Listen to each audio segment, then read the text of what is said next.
Bismillahirrahmanirrahim. Assalamualaikum warahmatullahi wabarakatuh.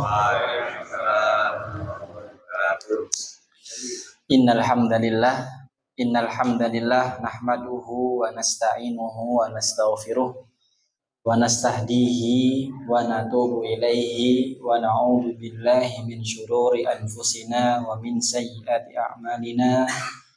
May yahdihillahu fala mudilla lahu wa may yudlilhu fala hadiyalah. Asyhadu an la ilaha illallah wahdahu la syarikalah wa asyhadu anna Muhammadan abduhu wa rasuluhu la nabiyya wa la rasulahu ba'dah. Qala Allah ta'ala fi kitabihil karim, a'udzu billahi minasyaitonir rajim. Ya ayyuhalladzina amanu taqullaha haqqa tuqatih wa la tamutunna illa wa antum muslimun. Waqala Rasulullah Muhammad sallallahu alaihi wasallam, ittaqillaha haitsu ma kunta wa atbi'is sayyi'atal hasanata tamhuha wa khaliqin nasa bi khuluqin hasanin. Subhanaka la ilma lana illa ma 'allamtana innaka antal alimul hakim. Rabbi shrah li sadri wa yassir li amri wahlul 'uqdatam min lisani yafqahu qawli. Ma ba'd. Bapak Ibu jamaah rahimani wa rahimakumullah, bagaimana kabarnya ibu-ibu sekalian, jamaah bapak-bapak sekalian? Khair. Sehat nggih, Pak? Bu, sehat nggih, Bu? Nggih. Semoga Allah senantiasa melindungi kita, keluarga kita, sanak kerabat kita agar dilindungi oleh Allah Subhanahu wa taala dari kejamnya fitnah akhir zaman. Nggih, Pak. Nggih, Bu. Karena kejamnya fitnah akhir zaman itu tidak mengenal usia, tidak mengenal waktu, tidak mengenal tempat. Berapapun usia kita, mau muda mau tua, mungkin bisa jadi terkena fitnah akhir zaman. Dimanapun waktu kita, entah di sore hari, di pagi hari, di malam hari, fitnah akhir zaman masih mungkin terkena terhadap kita. Pun begitu pula baik kita di masjid atau di rumah, di pasar, di sekolah. Selesai sekolah nih, Pak. Mau dimanapun kita berada, potensi kita terkena fitnah akhir zaman itu sangat besar.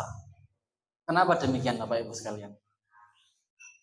Kata Rasulullah SAW, fitnah akhir zaman itu seperti potongan-potongan malam. Jikalau ada yang seseorang di pagi hari ia beriman, di sore hari ia sudah kafir, sudah keluar dari Islam. Di sore hari ia beriman, di pagi harinya justru ia menjadi orang yang tidak beriman. Salah satu faktor yang membuat kita mungkin terkena fitnah akhir zaman adalah kita lupa untuk melaksanakan sekedar untuk sholat atau sekedar untuk membaca Al-Quran. Disibukkan oleh kesibukan dunia, bekerja, itu juga penting, bekerja, mencari uang, namun justru ada waktu-waktu di mana itu waktu khusus supaya kita menghadap Allah Subhanahu wa taala justru kita lalaikan. Alasannya karena ini saya kerja. Atau mungkin bisa jadi Allah berikan waktu luang yang sangat banyak, 24 jam.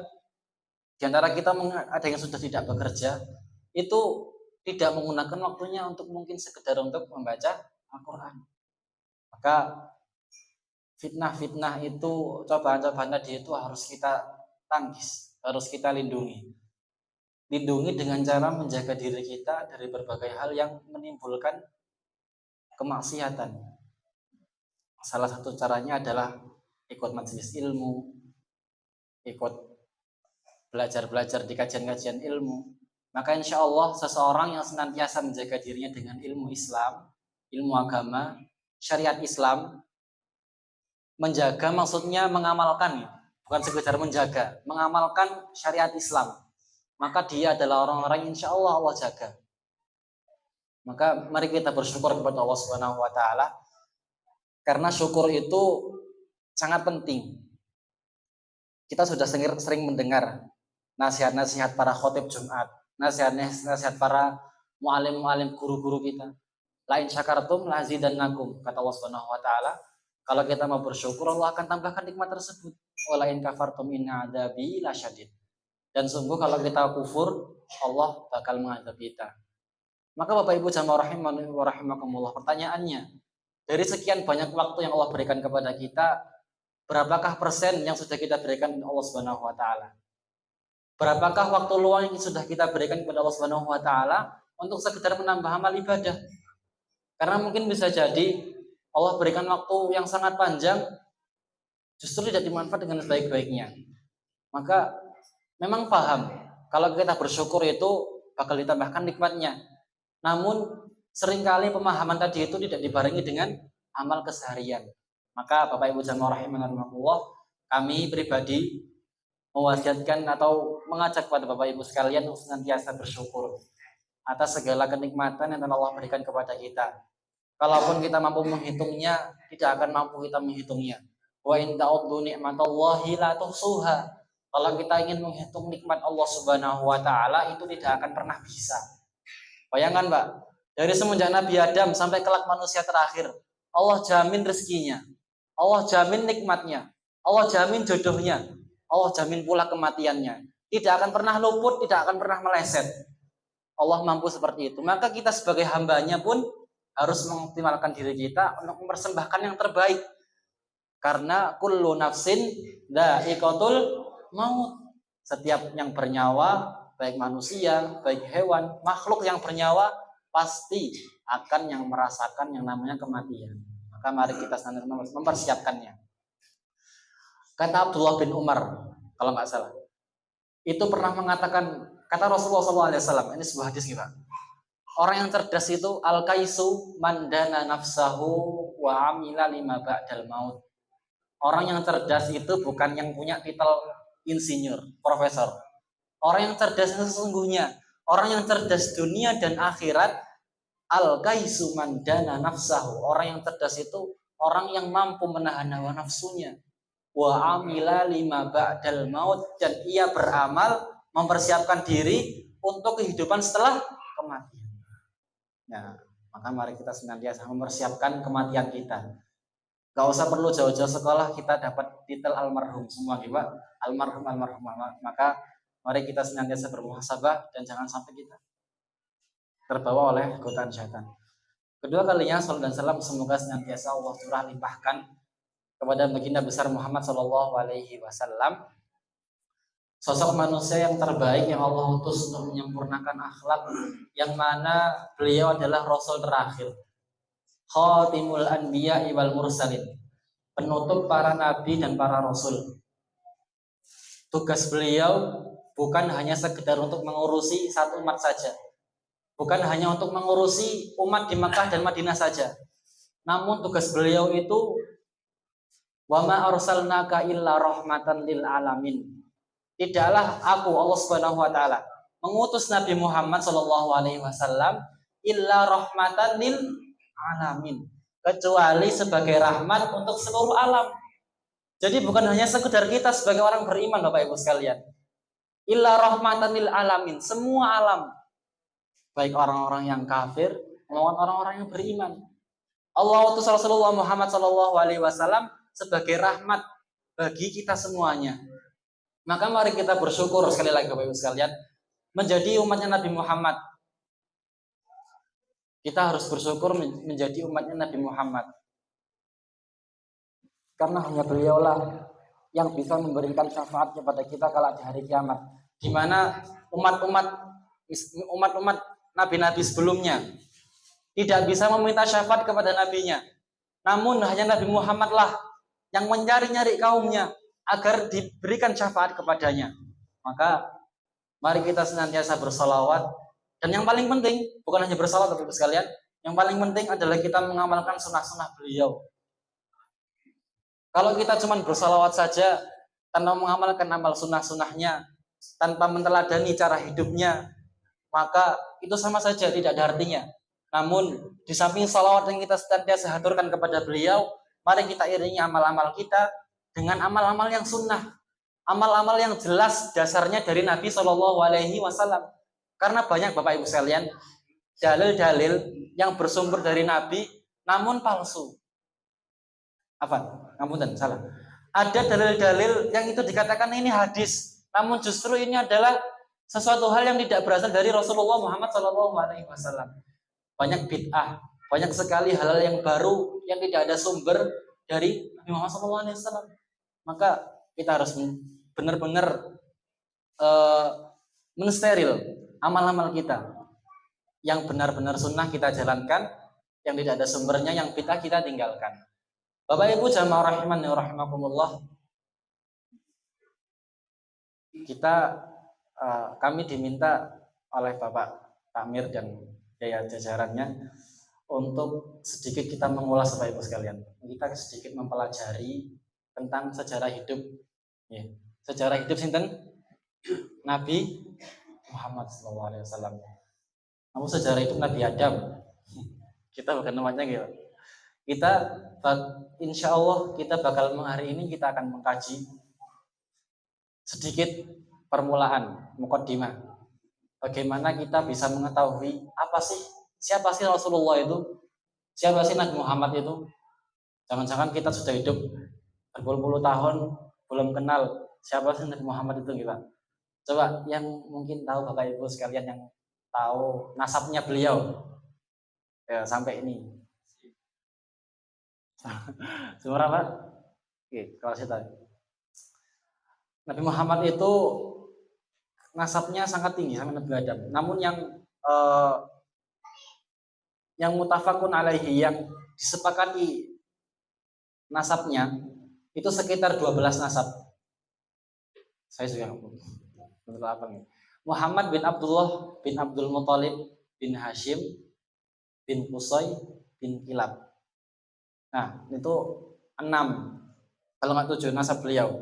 Ada lagi 6 ke atas yang itu disepakati oleh para ulama nasab yang benar. Adapun yang setelahnya itu masih diperdebatkan oleh para ulama kesahihannya.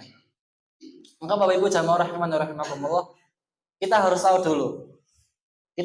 dulu belajar as-siratu an-nabawiyah. As-siratu itu berasal dari kata bahasa Arab namanya sara yasiru. Sara yasiru siratan, yang artinya adalah perjalanan. Perjalanan. An-nabawiyah diambil dari kata nabi. Sirah an-nabawiyah. Jadi artinya apa? Perjalanan hidup Nabi Muhammad sallallahu alaihi wasallam. As-siratu an-nabawiyah al-Muhammadiyah sallallahu alaihi wasallam. Sirah perjalanan hidup Nabi Muhammad sallallahu alaihi wasallam. Nah, kita harus tahu dulu. Kata-kata sirah itu diambil dari kata-kata sara yasiru siratan. Perjalanan. Sedangkan an-nabawiyah adalah nabi. Kita membahas Nabi Muhammad, maka yang dimaksud as-siratu an-nabawiyah adalah perjalanan hidup Nabi Muhammad sallallahu alaihi wasallam. Bapak Ibu jamaah rahimani wa rahimakumullah. Siapa sih Nabi Muhammad itu? Kita bagaimana kehidupannya, baik di masa sulit atau masa senang, baik di masa renggang, kesusahan, penuh dengan perjuangan, penuh dengan cobaan, namun akhirnya beliau mendapatkan keistimewaan, beliau mendapatkan kemuliaan dari umatnya. Bagaimana kehidupan beliau? Beliau adalah seorang nabi, namun beliau di fase kehidupannya pernah mengalami masa sulit, juga pernah mengalami masa senang. Beliau pernah mengalami masa-masa di mana beliau itu hampir saja dibunuh.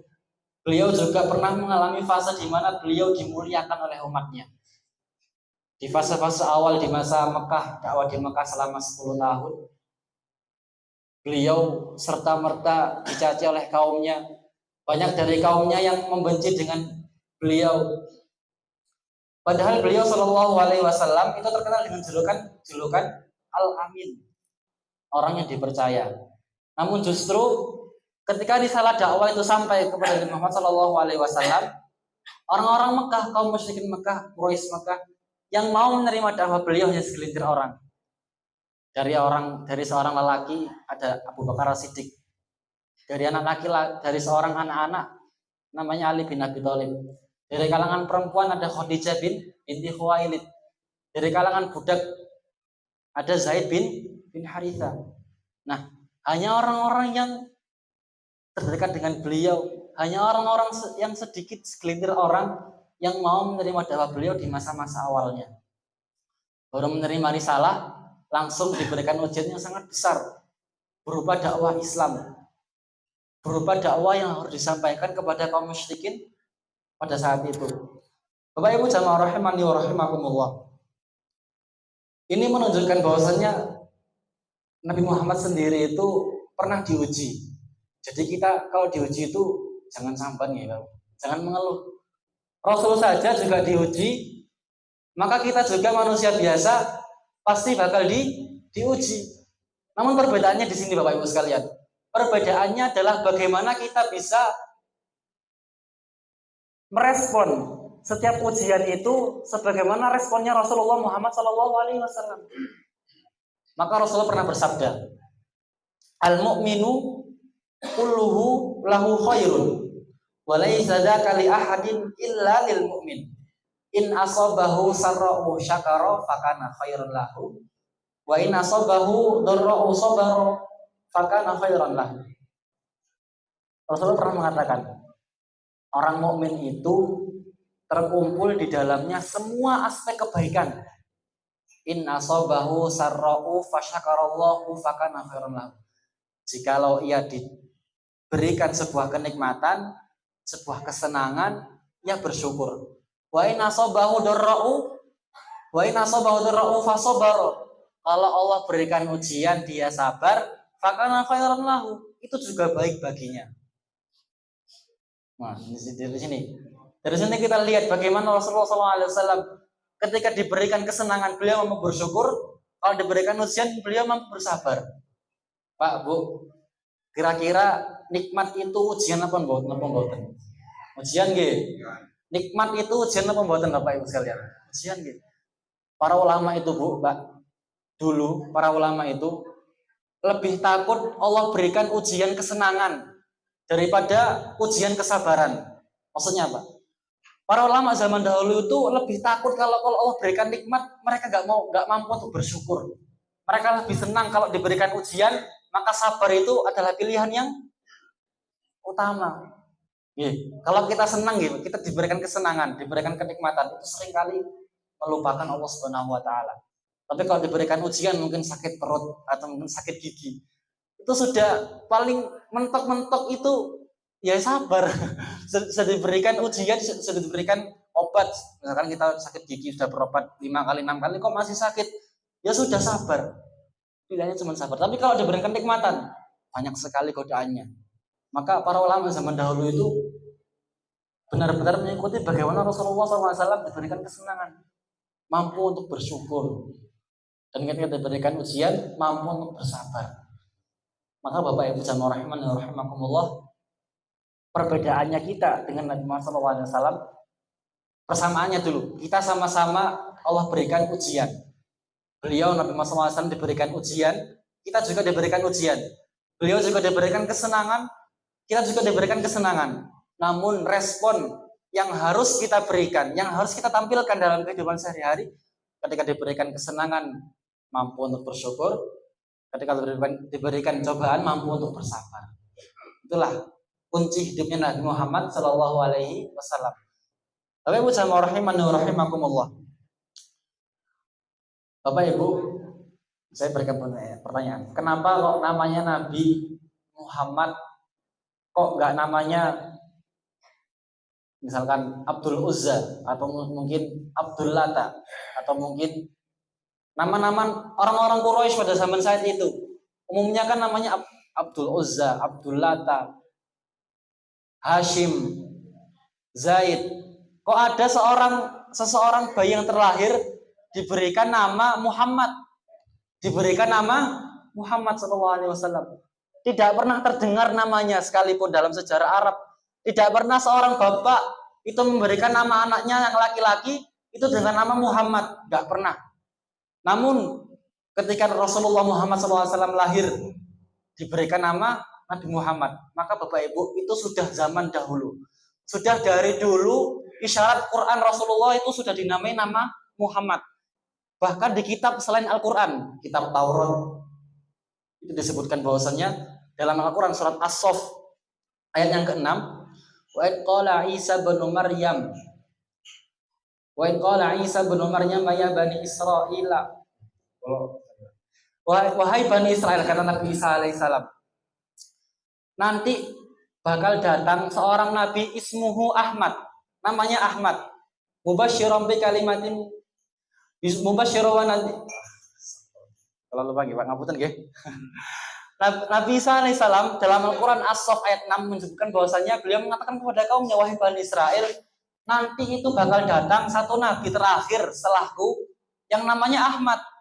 Ya, Ahmad sama Muhammad itu satu kata nih Pak. Ahmad sama Muhammad itu satu kata. Jadi nama Muhammad itu sudah diisyaratkan oleh nabi-nabi sebelumnya. Jauh sebelum Rasulullah hidup, itu sudah ada isyarat namanya Muhammad Shallallahu Alaihi Wasallam, yang artinya terpuji, ya Pak. Nama Muhammad itu artinya terpuji, diambil dari kata-kata hamada yahmidu, artinya memuji. Muhammad orang yang terpuji. Ya. Tapi namanya itu bukan sekedar nama ya Pak. Wah, kok saya kira jenenge Muhammad tapi kok kelakuannya mungkin jauh dari namanya. Namun ini Rasulullah Muhammad SAW itu relate, sangat benar-benar sesuai dengan perilakunya. Namanya terpuji, sifatnya juga paling terpuji. Bapak Ibu jamaah rahimani wa rahimakumullah. Jadi isyarat nama Muhammad itu sudah ada sejak dahulu. Pertanyaannya, Bapak Ibu, adakah kaum Nasrani, umat Yahudi, itu yang percaya Rasulullah Muhammad sebagai nabi terakhir? Percaya bukan? Betul nggih? Nah, percaya nggih? Jadi agama Yahudi itu juga mengakui kalau kelak di akhir zaman nanti ada seorang nabi yang datang dari tanah yang tandus, yakni Arab. Yang namanya juga sesuai Muhammad, ciri-cirinya tahu, sifatnya tahu. Namun justru Nasrani, Yahudi, mereka justru tidak mau mengakui Nabi Muhammad sebagai Rasul terakhir. Padahal nabi-nabi terdahulu, nabi-nabi mereka terdahulu itu mengisyaratkan kalau nanti di akhir zaman ada seorang nabi terakhir, ikutilah dia, imanilah dia. Karena gini Bapak Ibu sekalian, tidak mungkin Rasulullah SAW itu diutus, itu tidak ada nabi selain Nabi Muhammad SAW. Kalau dulu Nabi Ibrahim itu diutus bersama dengan Nabi Lut. Jadi Nabi Ibrahim mungkin diutus nggih Pak, ini mungkin di Siwal, atau Nabi Ibrahim diutus di Siwal, Nabi Lut diutus di Waru, ngoten. Jadi satu zaman itu ternyata ada dua nabi di zamannya Nabi Ibrahim. Tapi di zaman Nabi Muhammad SAW tidak ada satu nabi pun selain beliau. Maka mutlak seseorang yang hidup di zaman itu harus mengimani Nabi Muhammad SAW. Gak boleh kok mengimani yang lain. Malah justru mereka yang diberitakan oleh nabi-nabi mereka tidak mau untuk mengimani Rasulullah Muhammad SAW. Bahkan dalam sejarah hidup beliau, orang-orang Yahudi ketika beliau hijrah ke Madinah, apakah serta-merta orang-orang Yahudi ini menerima kedatangan beliau? Tidak. Bani Quraisyah, Bani Nadir, Bani ini kok 3 bani terbesar Yahudi di Madinah. Mereka itu Pak, Bu, mereka itu pengelola bisnis seluruh Madinah.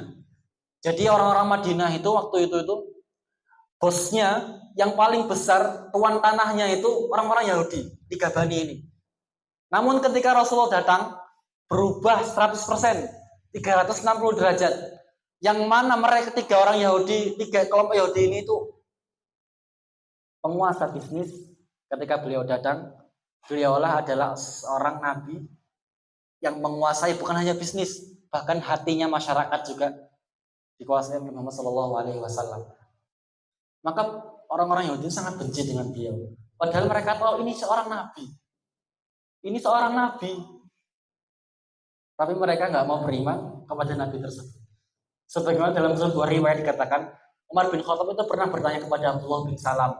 Abdullah bin Salam ini, Pak, Bu, dia adalah mantan rahib Yahudi.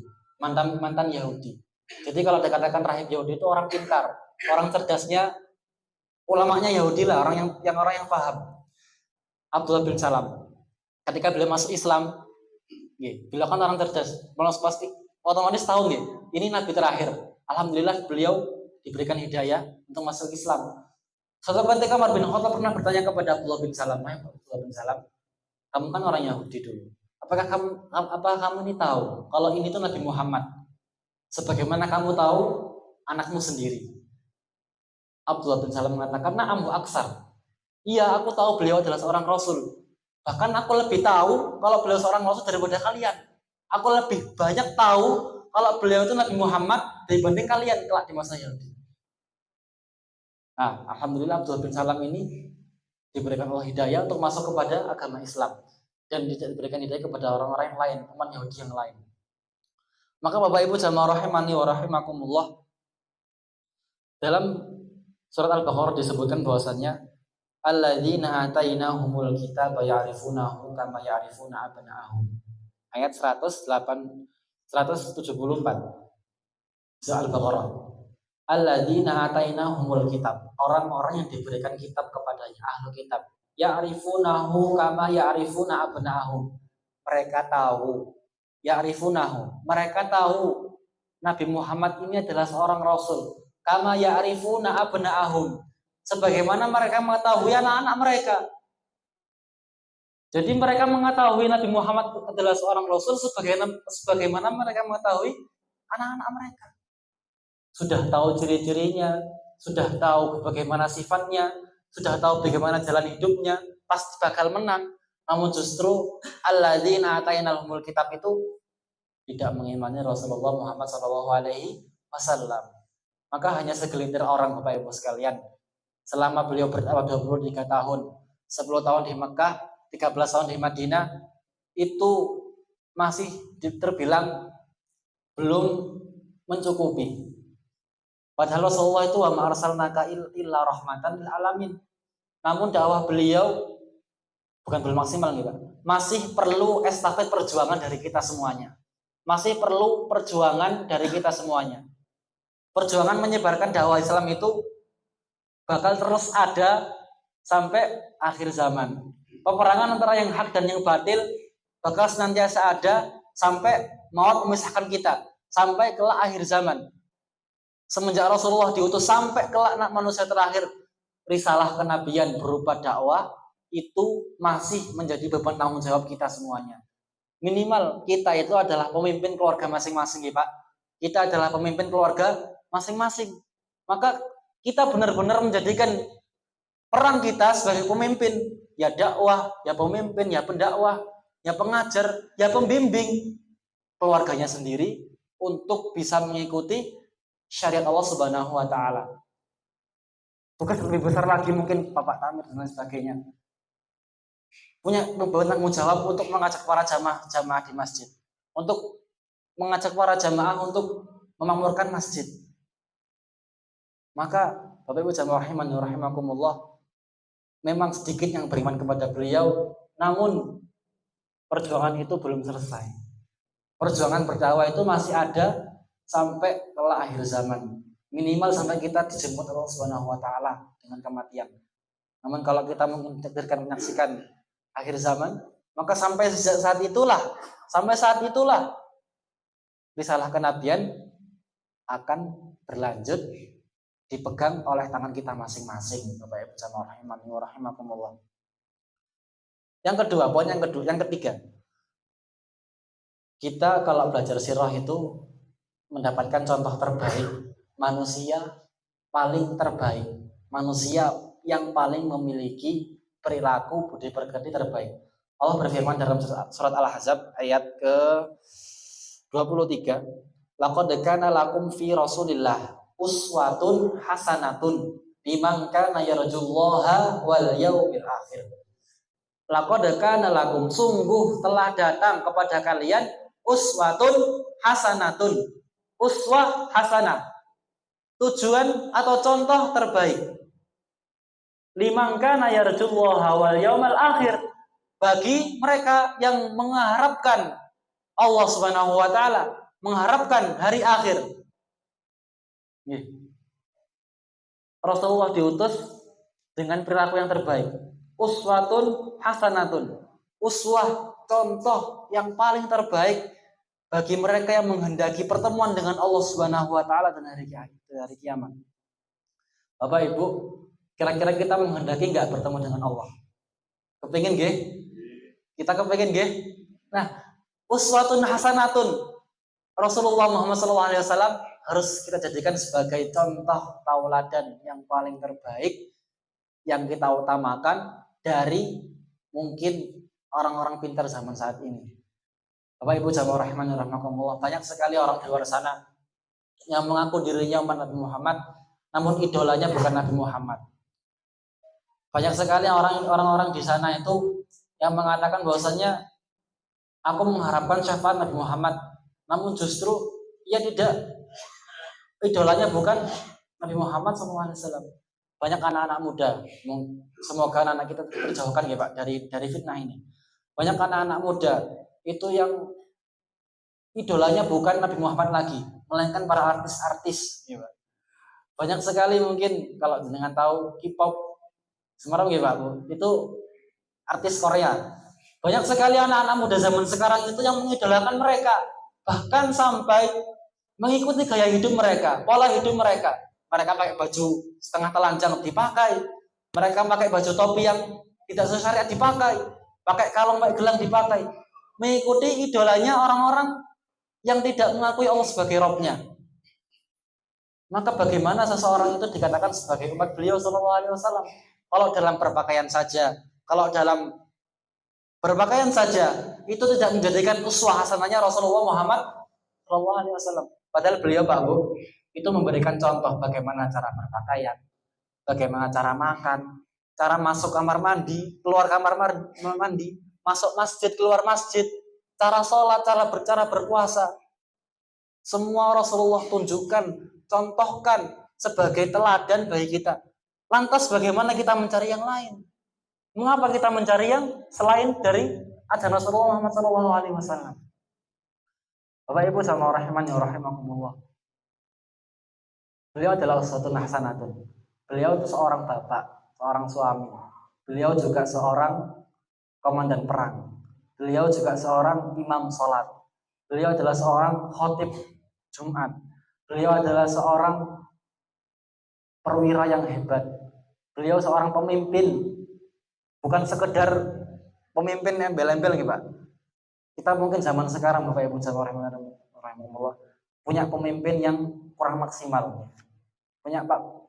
Punya pemimpin kita yang kurang maksimal. Namun Rasulullah Muhammad SAW itu semaksimal-maksimalnya pemimpin. Bahkan ada salah satu kitab nih Pak. Ini yang nulis orang Barat, orang non Muslim. Itu menulis 100 orang yang paling berpengaruh terhadap dunia. Nomor 1 Nabi Muhammad Sallallahu Alaihi Wasallam. Pengaruh nomor 1 yang mempengaruhi dunia adalah Nabi Muhammad Sallallahu Alaihi Wasallam. Maka kita harus menteladani beliau di seluruh aspek kehidupan kita. Entah di cara kita makan dengan tangan kanan, memulai dengan basmalah, mencari yang terdekat, duduknya, masuk kamar mandi dengan kaki kiri, keluar kamar mandi kaki kanan. Kalau masuk kamar mandi, doanya apa Pak? Allahumma inni a'udzubika minal khubuthi wal khaba'ith. Keluar, berdoa lagi tangan kaki kanan, ghufranaka. Masuk masjid, Allahumma inni as'aluka min fadlik. Allahumma ftahli abwaaba rahmatik. Pakai tangan, pakai kaki kanan. Keluar masjid, tangan kiri, berdoa, Allahumma inni as'aluka min fadlik. Woi Mas, seringnya lali. Loh, bukannya kita mengharapkan kehidupan akhirat Bapak Ibu sekalian? Uswatun hasanatun itu Rasulullah SAW. Beliau mencontohkan yang demikian, maka kita ikuti. Beliau mencontohkan doa yang seperti ini semaksimal mungkin. Ayo kita ikuti.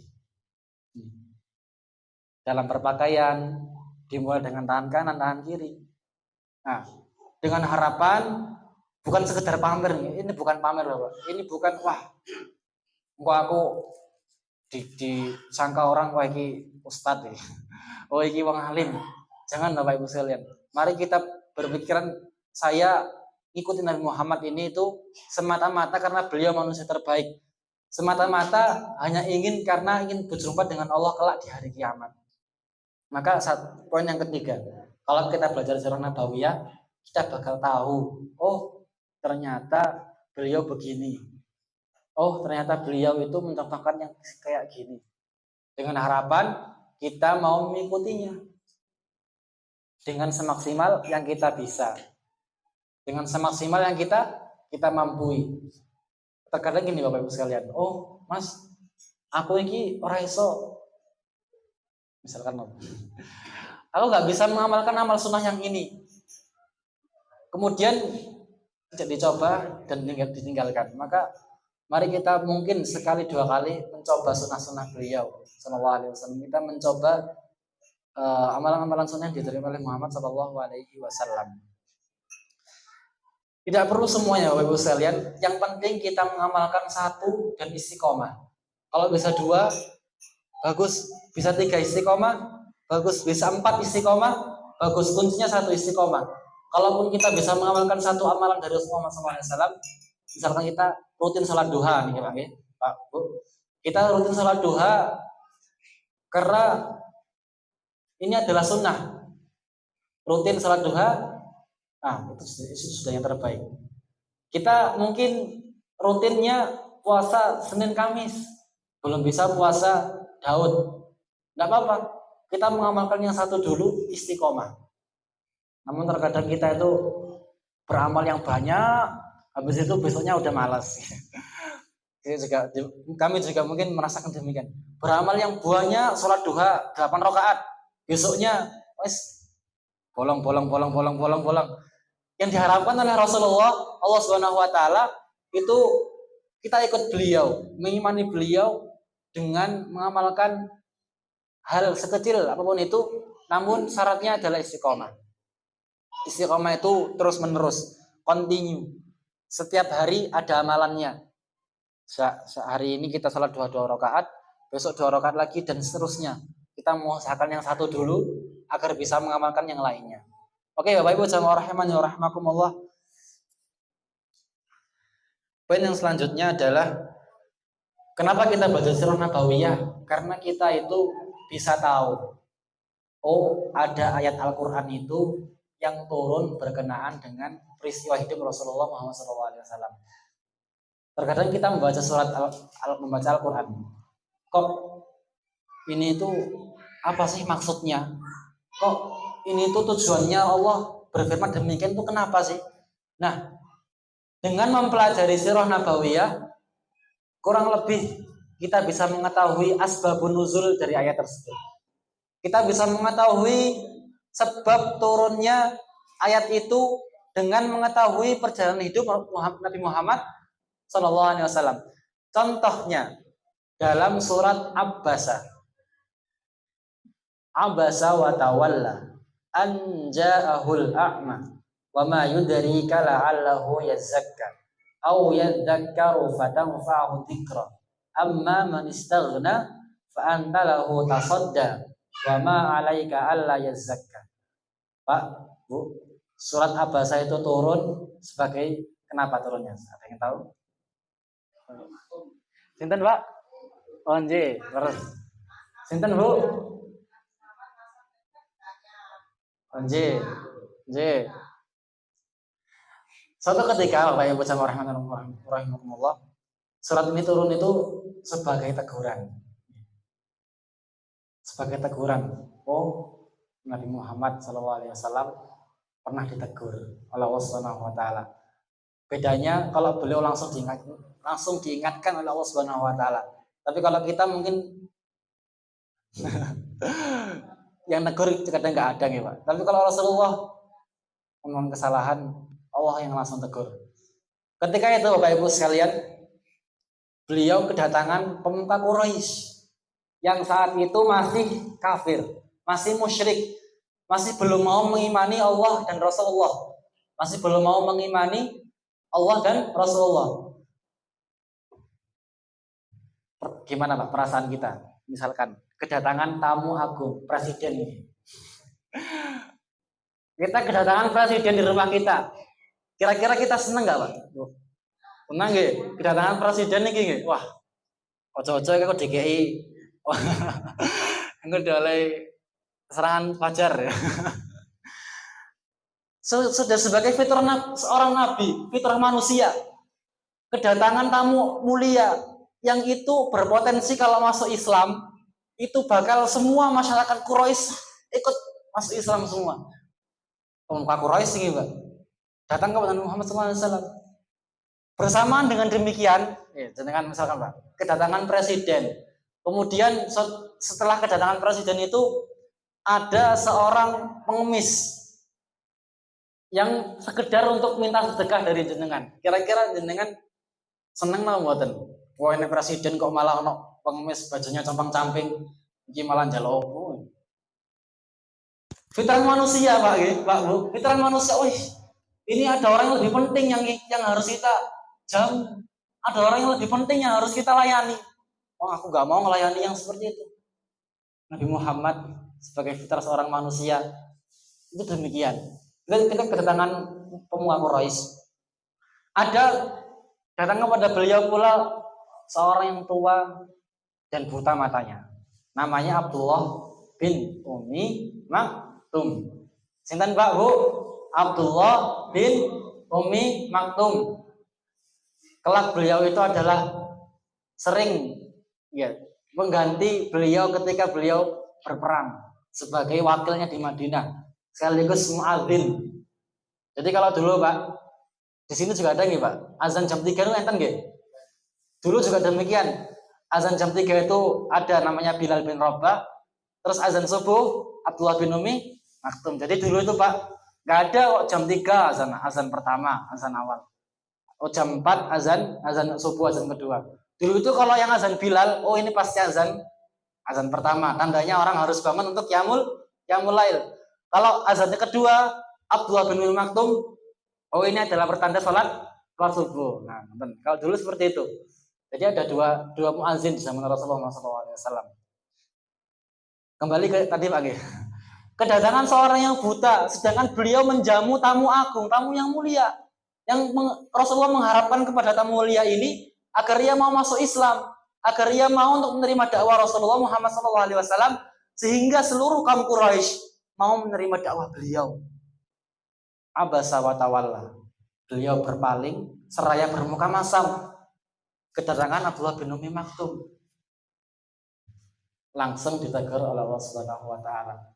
Maka Pak Bu, semenjak turun ayat itu Rasulullah kalau kedatangan Abdullah bin Umi Maktum memuliakannya, mendahulukannya di antara yang lain, lebih mengedepankan dia, lebih mengedepankan seorang yang buta ini. Bagaimana Pak? Kita bisa nggak Pak? Kedatangan presiden, tapi kita justru lebih mendahulukan kepentingan seorang pengemis tadi. Bisa nggak Pak? Bu? Boleh dicoba nggak Pak? Kalau ada. Rasulullah Muhammad seperti itu. Sudah dikatakan Rasulullah SWT langsung. Nah, kita tahu kan Bapak sekarang ini. Oh, surat Abasa ini turun berkenaan dengan kisah tersebut. Ada lagi kisah Pak seperti ini. Dalam perang Badar, Rasulullah SAW itu menang dengan presentasi pasukan yang sangat tidak seimbang. Pasukan kaum muslimin 313 prajurit, kaum Quraisy Mekah 1000 prajurit. 1000 prajurit dengan perlengkapan yang lengkap. Sedangkan pasukan Rasulullah kalau nggak salah hanya dua saja penunggang kuda. Sisanya adalah pejalan kaki. Pasukan infanteri. Infanteri itu pasukan pejalan kaki. Kalau kavaleri pasukan berkuda. Nah, 313 melawan 1000. Allah takdirkan menang. Dan Rasulullah menawan sebagian kaum musyrikin. Ini dalam surat At-Taubah kalau nggak salah gitu. Kemudian ketika beliau menawan sebagian kaum Quraisy ini kan menang ya, kalau menang itu bisa menawan orang yang kita perang. Kalau menang, kalau kalah ditawan kebalikannya. Ini menawan sebagian kaum musyrikin Mekah yang kalah dari peperangan. Kemudian beliau meminta pendapat dari dua sahabat yang paling mulia, dua sahabat yang paling bertakwa setelah beliau, Abu Bakar dan Umar. Jadi manusia yang paling terbaik setelah Rasulullah itu Abu Bakar, yang nomor dua Umar. Minta pendapatnya dua ini. Yang pertama pendapatnya Abu Bakar. Wahai Abu Bakar, kita punya tawanan. Apa yang kita lakukan untuk tawanan ini? Apakah kita lepaskan saja atau kita bunuh mereka? Wahai Rasulullah, kata Abu Bakar, Pak, Abu Bakar ini orangnya lembut, orangnya punya sifat lembut sekali. Bahkan beliau itu kalau imam itu ngami sholat ya, itu kalau baca Al-Fatihah nggak selesai karena nangis terus, saking lembut hatinya. Kemudian minta pendapatnya Umar. Wahai Umar ini wataknya tegas dan kuat, pemberani. Ya Rasulullah, bunuh saja mereka. Itu tawanan kita kok. Kenapa kok dilepaskan? Bunuh saja. Serahkan itu anaknya, keturunannya baninya Umar bin Khattab, serahkan kepada saya. Baninya Ali bin Abi Thalib serahkan kepadanya, biar mereka sendiri yang memenggal kepalanya masing-masing. Tapi Rasulullah tadi Pak, itu cenderung lembut. Beliau orang yang lembut sekali. Beliau cenderung memilih pendapatnya Abu Bakar As-Siddiq. Lantas Allah tegur di surah Al-Baqarah, maka nabi nabiin ayyakuna lahu asra hatta yuskhina fil ard. Tidaklah patut bagi seorang nabi kalau punya tawanan itu dilepaskan. Hatta yuskhina fil ard, sampai Allah teguhkan kedudukannya di muka bumi. Saat itu perang Badar, Pak, perang pertama kali yang dilakukan oleh Rasulullah dan kaum muslimin. Perang pertama kali menang kok malah dilepaskan. Itu Rasulullah. Nah, kalau kita baca sirah kita bisa tahu, oh ternyata ayat ini turunnya kisahnya ini. Ayat ini turunnya dengan kisahnya yang seperti ini. Maka kedepannya Bapak Ibu sekalian, insya Allah kita akan kaji lagi tentang sejarah ini. Berhubung sudah habis, kami minta maaf ya Bapak Ibu sudah melewati batas waktunya. Semoga dapat diambil manfaatnya, semoga bisa diambil ibrahnya. Mungkin ini bisa kami sampaikan. Kurang dan lebihnya kami mohon maaf. Wabillahi taufiq wal hidayah. Wassalamualaikum warahmatullahi wabarakatuh.